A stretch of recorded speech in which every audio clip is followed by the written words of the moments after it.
extremely proud of what he's accomplished this past season. But as a teammate, I think nobody cares. And he doesn't care either, and that's okay. Because we know we want to achieve. Like, we're not in it for individual goals, but only team goals. So we're excited for him with all the recognition he gets and everything. But just like him, we're trying to stay focused on the task at hand. Through rain, sleet, and snow, the Eagles train to go.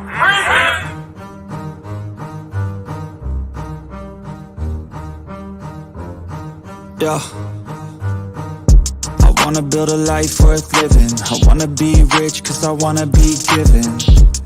I feel the time keeps ticking. I wish I had more, but I'll take what's given. I just wanna pop cause I've been working a lot. I think I deserve a shot, I think I deserve a spot. Cause it's been years on this path that I walked. And if I keep going, I pray I'll be at the top. What is up, Eagles Nation? It's your boy Bird Gang 31 in the building. How's everybody doing today? I had to go out and go get my buddy, my brother from another mother, Chris McPHERSO. How you doing today, my guy? BG, we are just a couple days away from the preseason opener. I'm telling you, this city is fired up when you have 50,000 plus.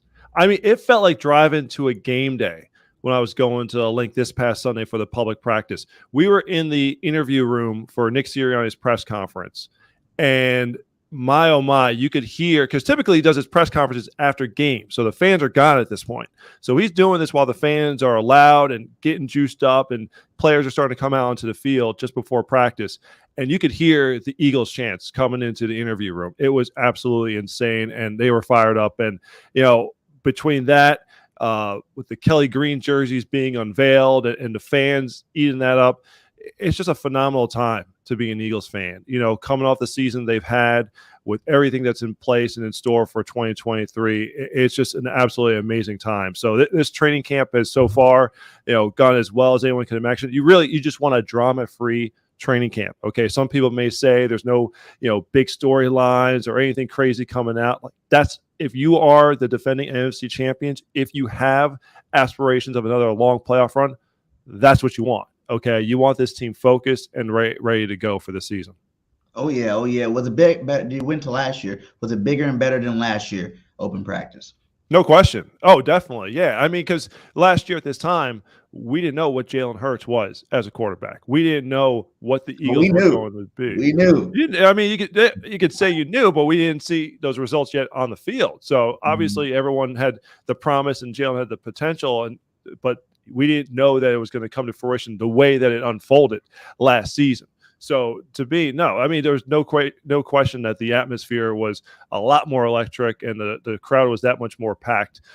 It was I'm trying to think, I've been to every single one of them. So I'm trying to think if there's one that maybe the very first one, way back when. I mean, I know they've been doing stuff. They've been doing these night practices since like 2010 or so.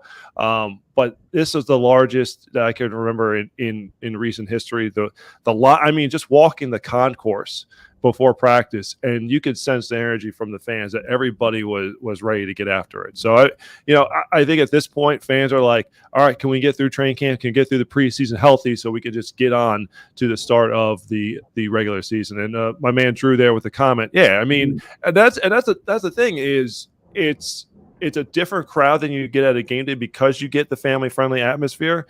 Yet the hype was just as good as if it were all the season ticket members and the typical fans that you would get on a game day. So they were loud, they were cheering the whole time. There was a Cowboys fan in one section that was, trying to get attention. There was a Giants fan who videotaped himself walking up the stairs of his section, with his Giants jersey to get attention. The fans show them the love that they truly deserved.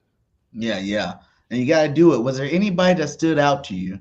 You probably didn't think, the stars, the Jalen's, the AJ's, the Devontae's on defense, the Fletchers, the Sweats. Give me some people that you've seen out there that you probably didn't see too much of, like the rookies or maybe some of these free agents that we picked up that kind of stood out to you.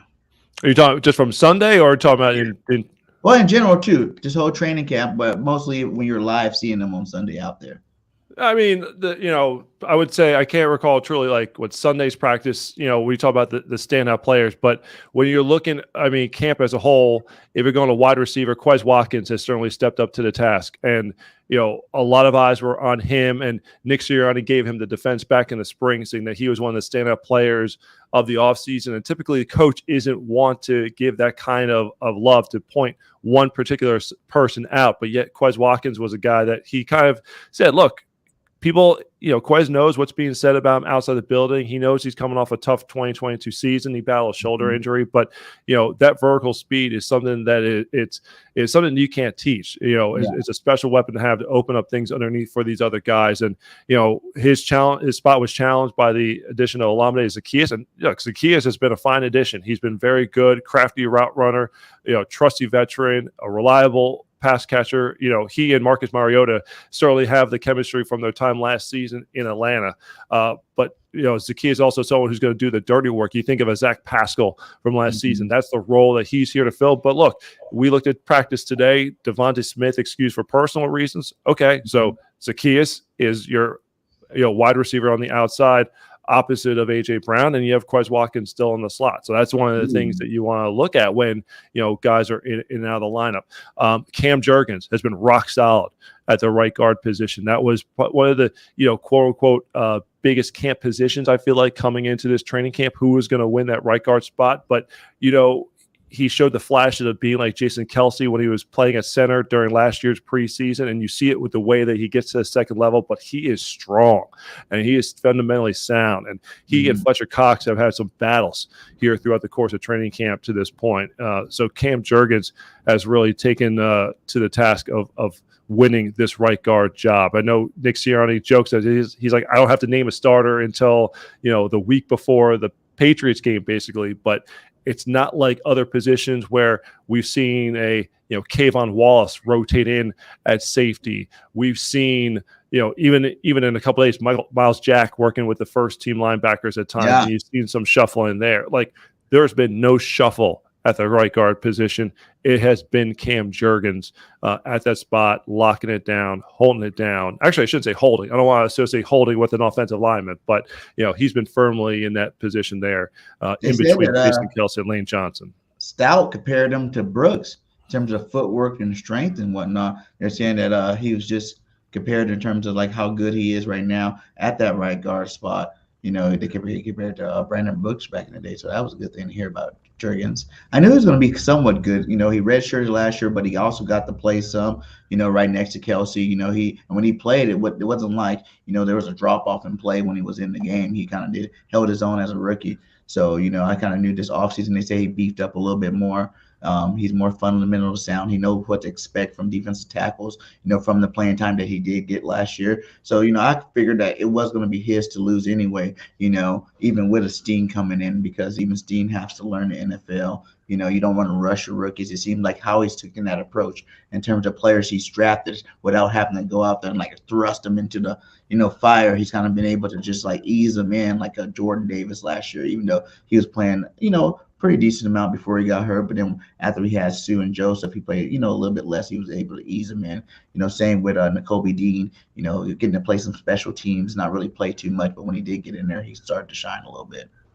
Yeah, let me throw one thing about Tyler Steen. I just got done recording the Eagle Eye in the Sky podcast with my man Fran Duffy, and Fran brought up a very, very good point. Tyler Steen, in the middle of practice, in the middle of a team session where they'll be doing 10, 12 plays on offense, and they'll go from first team, second team to third team. In the middle of the first team portion, Tyler Steen, there's been a couple times they mixed it up where they'll have Cam Jurgens go into center, and they'll have Tyler Steen go to right guard, and Jack Driscoll will come to right tackle.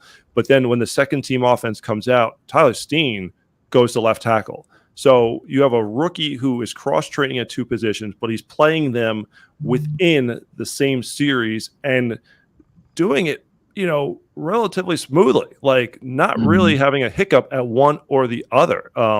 So Tyler Steen brings a massive frame. He has the experience of starting at the left side, which he did at Alabama last season. So even though he may not be, your week one opening day starter along the offensive line, it seems like that whether it's going to be as a swing man, he's going to be finding his way onto the field at some point in the future. Nice. That's always good to hear. That's always good to hear, with this young guys out there doing their thing. I'm excited to see what he can do. I heard he's like practicing left tackle too as well. Some guard. They're keeping him versatile. Who knows? He played tackle. He could be a replacement for Lane Johnson in a couple. We don't know what, you don't know what lineman is going to be in the draft in the future. We thought Landon Dickerson was going to be Kelsey replacement. He ended up being like one of the best left guards in the game, and now you think Jurgens is going to be Kelsey's replacement, but depending on how he does good at right guard, what happens if he goes out and have a Pro Bowl right guard year? It's like, whoa, now you're sitting here still. If Kelsey's retired, are we going to move him over? We're going to let him continue at right guard and draft somebody else. So it's a good problem to have in Philadelphia when you got talented backups like that. So what about on the defensive side? Them Georgia Dogs, I heard that they are trying to find ways to stop Jalen Carter out there on that defensive line. They say the boy's tearing it up. He's out there doing his thing, and he definitely is, the best rookie playing at training camp right now. He's coming along. I think you see the flashes. You see the natural talent, the immense strength, the quickness that he has getting off the ball. He's not working per se a lot with the starters. I think the benefit of this ultra deep defensive line room is he could come in and learn. He's not expected to come in and shine on day one. A player who he made a standout play with a pass breakup the other day practice was Keely Ringo, the 6'2" corner out of Georgia. And the thing with Ringo, it's like the same situation. It's you're allowing him to kind of grow and develop and mature and learn the ways of the league. Jalen Carter could not have gone to a better situation, with the guys that he already knows, with Dean and Jordan Davis and the like. Then to add in, you're going to a locker room, a position room every day with a Fletcher Cox, an all-decade player, a BG who's a former first-round pick and knows the, what that entails and the pressures that come along with it.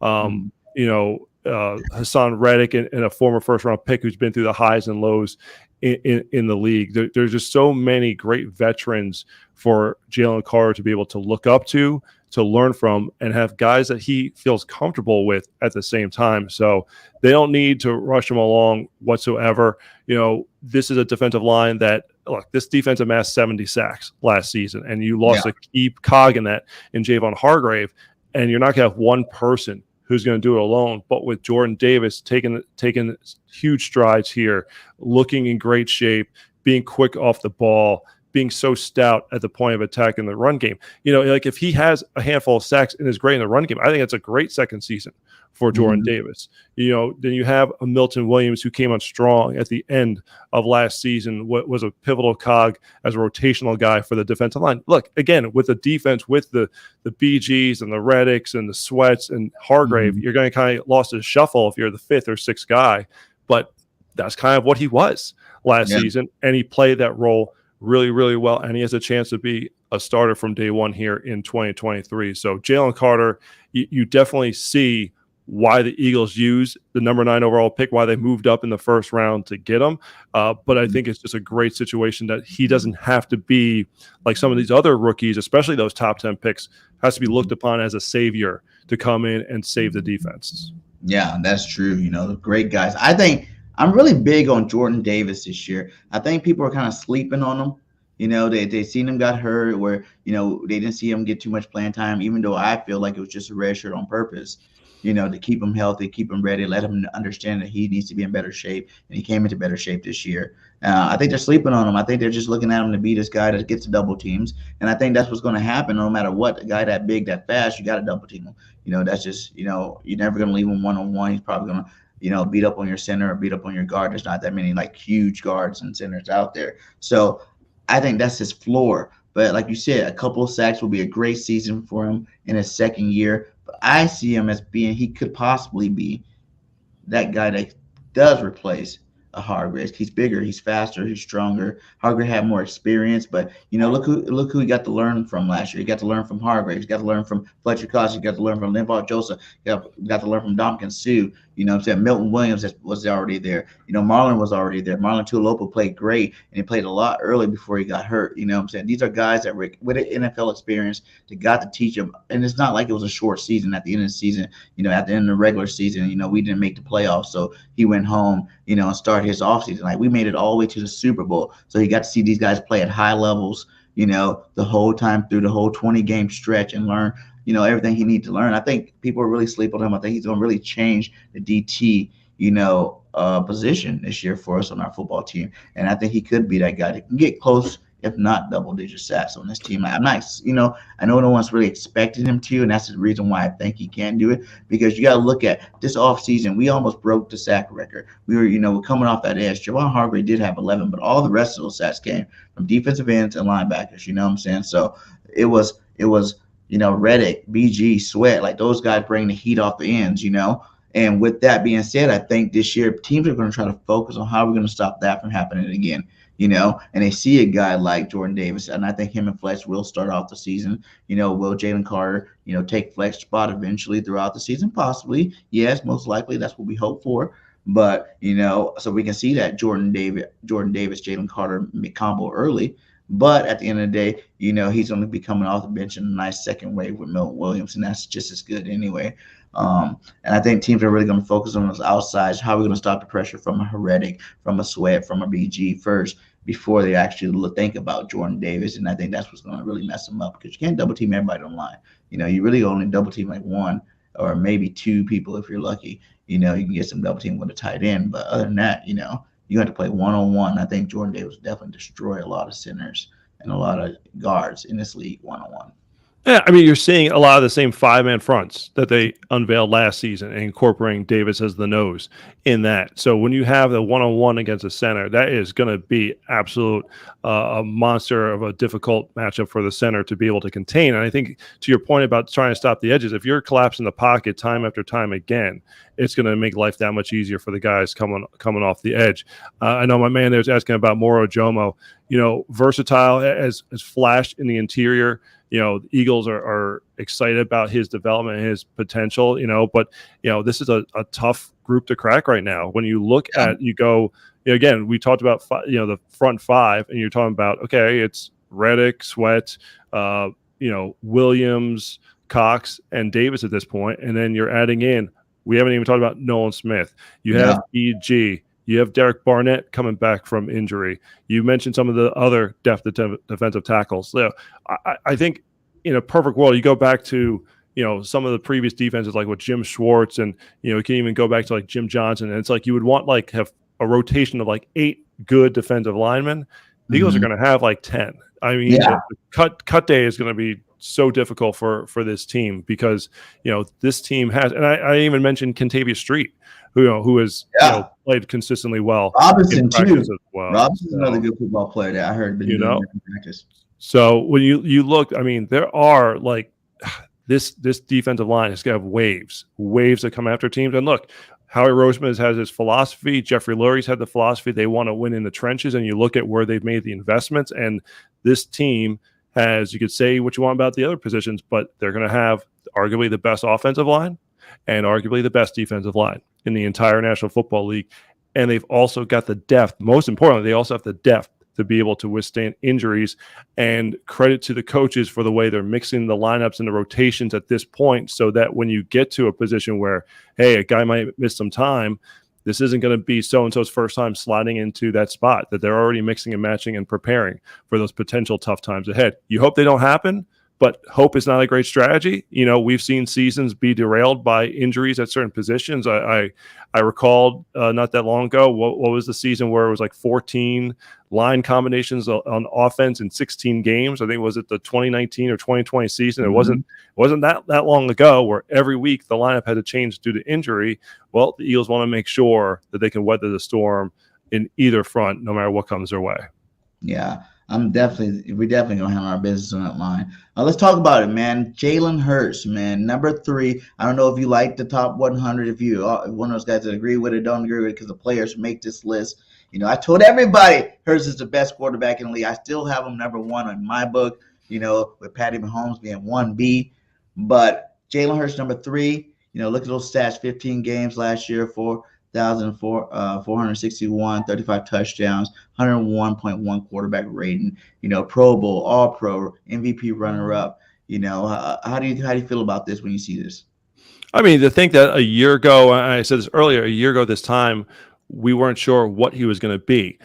Every day at training camp practice, was an evaluation of Jalen Hurts and the job. Is he the guy? Is he going to be able to, hold on and be the franchise quarterback for this football team? Well, what does he do? He goes out, puts up those MVP type numbers, has a historic season, absolutely balls out in the Super Bowl, 4 total touchdowns, 300 passing yards, another 70 rushing yards on the ground, and signs at the time was the most lucrative contract by a player in NFL history. And if you watch that NFL Top 100, the little highlight they did, what the players around the league say about him, I think just speaks volumes. And it's some of those guys, Jonathan Allen and Kayvon Thibodeau, the division rivals, are just saying, like, just how talented, how great he is, not just as a player, but they understand the person that he is. And that's why that Jalen Hurts has gotten to his level. He has improved his ability year in and year out.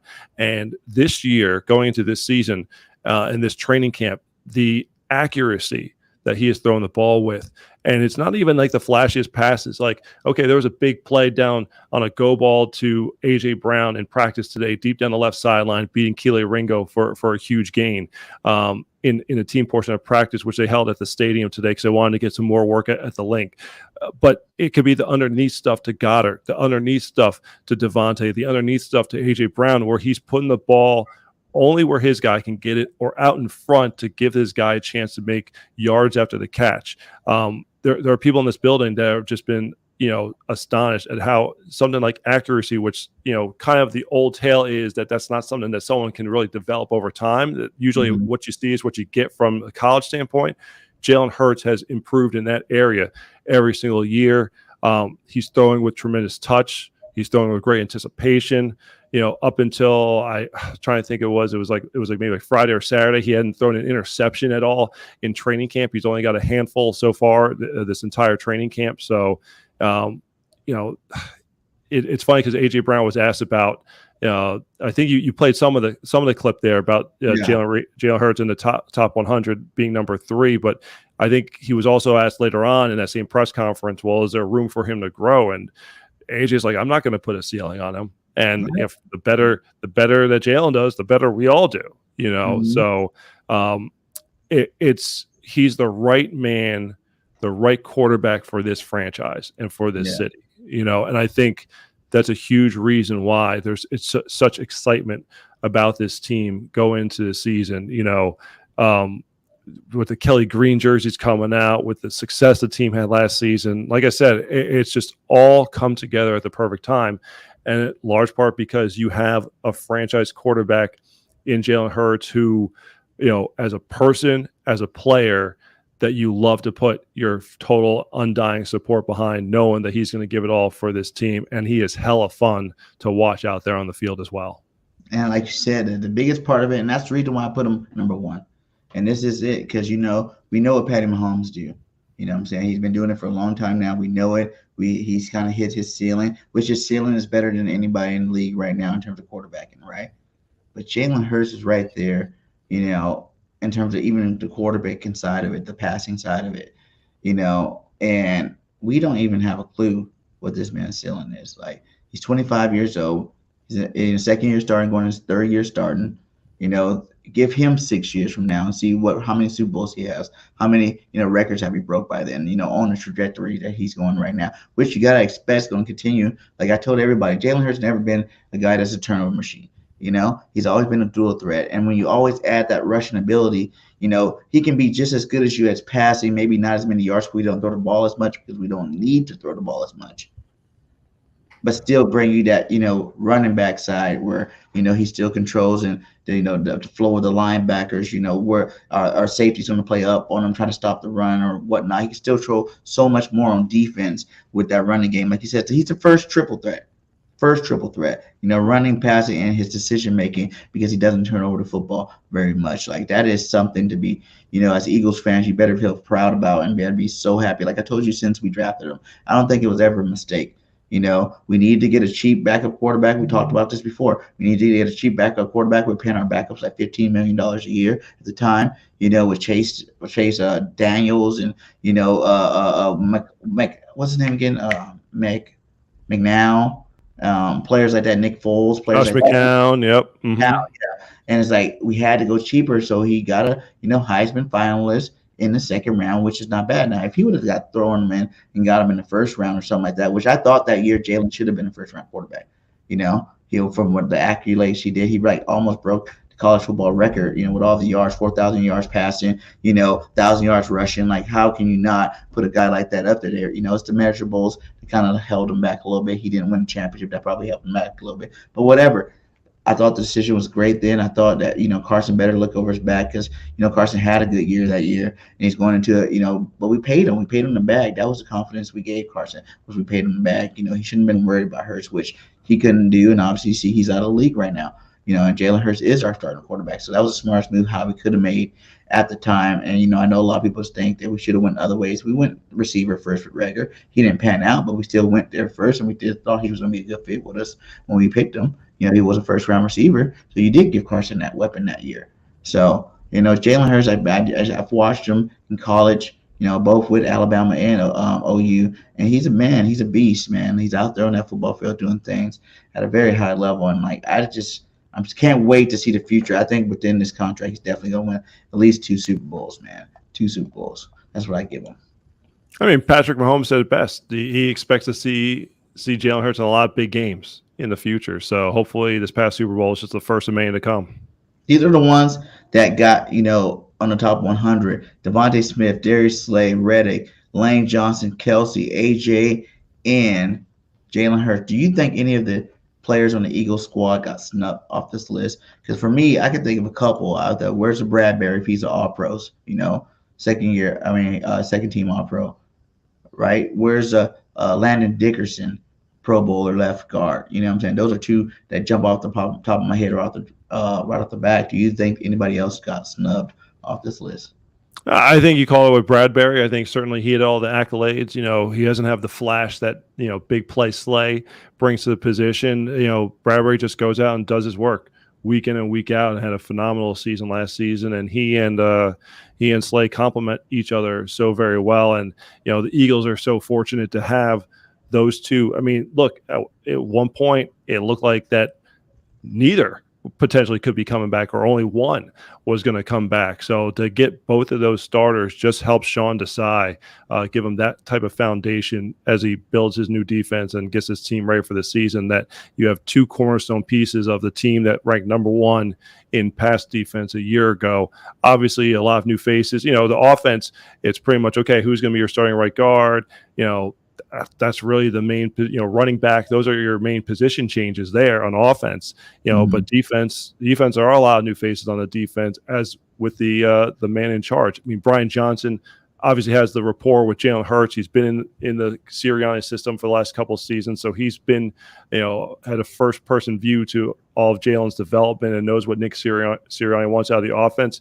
But Sean Desai is coming in. He's coming to do his thing. And, he's doing a lot of the same principles that you saw last year. I mentioned some of the from a schematic standpoint, and I think just from a philosophical standpoint of they are trying to eliminate the big play. That's what you really see across the league, quite honestly. But there are definitely some wrinkles. You're seeing the mixture of man and zone. You're going to see the stunts up front. So I definitely think that, fans are going to be very, very happy to see what this defense is. I think we're only going to get a small taste of it. We're going to get a little glimpse of it in the upcoming preseason. But nonetheless, though, starting week 1, New England Patriots, that's when the games really start to begin in terms of the different tricks that these coordinators are going to have up their sleeve to be able to roll out and try to stymie the opposition.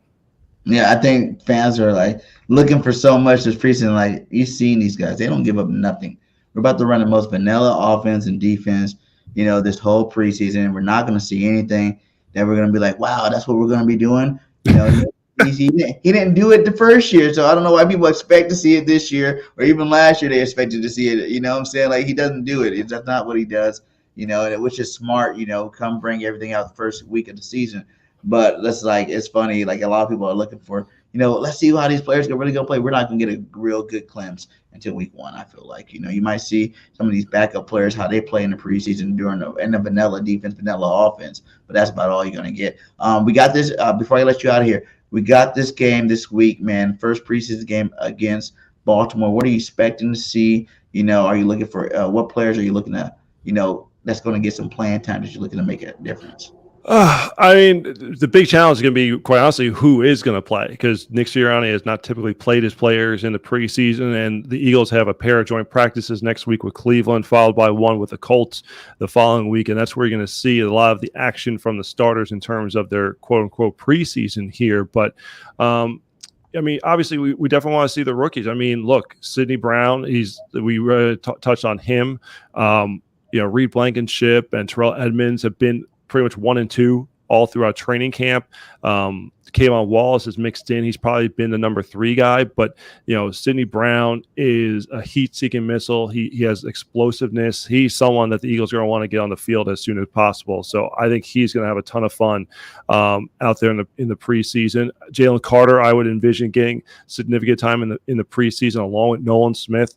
Nolan Smith, he has that BG, that energy, that infectious love for the game that just is contagious, that resonates with all the players, that everything he does at such a high tempo, a high pace. He's hungry. He wants to learn. He wants that knowledge. He wants to know how he can improve himself. And he's going to make the most of his ability. So I would probably say the rookies are probably the main thing that we want to see. I'm trying to think of some of the other key position battles. I mean, I don't know how running back is going to sort out. It's like you have 4 guys that are can be rotated in at any given time, and they've been working with the 1s, the 2s, the 3s. It's not like Rashad Penny has been running back 1 all of training camp. I mean, I think Boston Scott got the first snap today, and then tomorrow it'll be Kenneth Gainwell, and they're mixing all up and down the depth chart, mixing and matching with all different types of personnel. I think that's something they're going to want to keep close to the vest. And but really, it's a chance for the young guys to separate themselves. There's still jobs that need to be won. Some of these depth, possibly, you're talking about 5th and 6th receiver. You're talking about your backup cornerback spots. Let's see who wins these jobs. Special teams is going to play a big role. Yeah, the backup tight end spots. I think Jack Stoll seems like he's been very much a fix at number 2 so far, but let's see who number 3 is. So, it's going to be a lot of the younger guys. You're not going to see the Jalen Hurts. You're not going to see the AJ Browns. You're not going to see the big time guys, but that's perfectly fine because you want to see the guys develop and guys push to make a roster. Jobs are going to be on the line in these 3 games, and quite honestly, the way they run the practices, the backups, they have the developmental period, but the guys that are lower on the depth chart don't get a ton of time. They're going to get it. They're going to get it starting Saturday night, and let's see who rises to the occasion. If it's up to you, how many drives, if any, do the starters get this first preseason game? It's not up to me.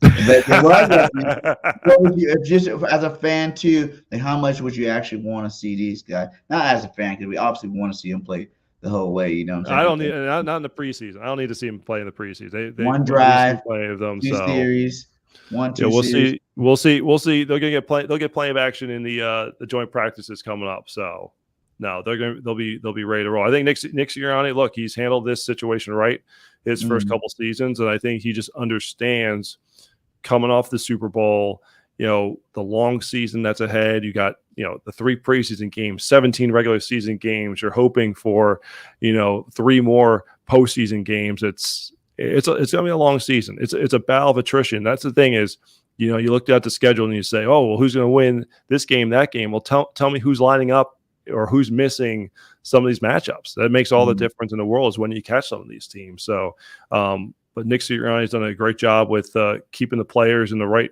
frame of mind, keeping them healthy. And I think he's going to do what's best for the team from that standpoint here as we get ready for September 10th.